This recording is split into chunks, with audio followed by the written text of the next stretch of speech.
عبدالغفار خان اور قائد اعظم محمد علی جناح کا آپس میں بہت زیادہ اختلاف تھا۔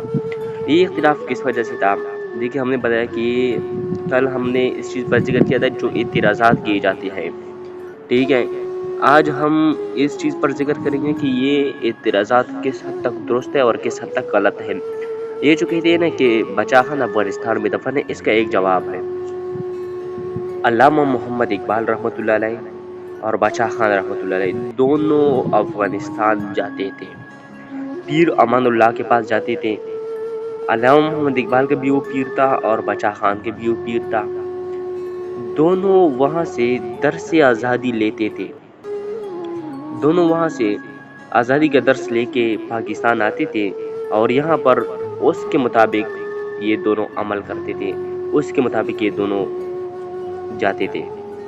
اب اس بات کا یہ جواب ہے کہ افغانستان میں کیوں دفن ہے، تو اس کا ایک جواب تو یہ ہو گیا کہ دونوں ایک جگہ سے آزادی کا درس لیتے تھے، دونوں کا ایک ہی مقصد تھا، منزل ایک تھی۔ بچا خان، علامہ اقبال، قائد اعظم مفتی محمود صاحب اور اس کے اساتذہ کرام، سب کی ایک ہی منزل تھی اور وہ تھی آزادی، لیکن راستے الگ الگ تھے۔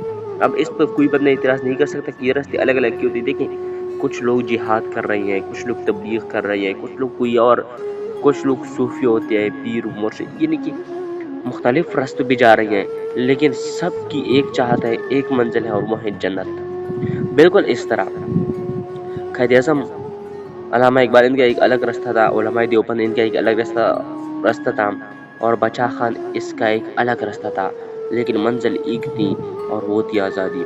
اس سے آپ سیکھ سکتے ہیں کہ دیکھیں بچا خان بھی افغانستان سے سبق لے کے آ رہی ہے، اقبال بھی افغانستان سے سبق لے کر آ رہی ہے، لیکن جو عمل ہو رہا ہے وہ مختلف طرز پہ ہو رہا ہے۔ بچا خان اپنی نظریے کے مطابق عمل کر رہی ہے اور اقبال اپنی نظریے کے مطابق عمل کر رہی ہے۔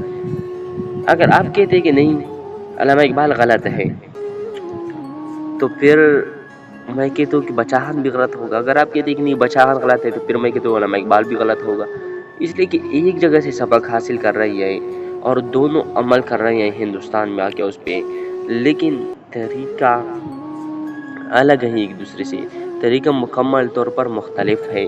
اس لیے اس بنا پر میں کہتا ہوں کہ ان کو غلط کہنا نامناسب ہے۔ اور پھر مفتی محمود صاحب اور اس کے اساتذہ کرام جو علماء دیوبند ہیں، ان کی بتاتی کہ کیوں چاہتے تھے کہ پاکستان نہ بنے۔ ان کی ایک ہی مقصد تھا، دیکھیں آزادی ان کا مقصد تھا اور آزادی کے لیے جہاد کرتے رہے، قربانیاں پیش کرتے رہے، لیکن ان کا مقصد بھلا کیا تھا؟ مسلمانوں کو متحد کرنا۔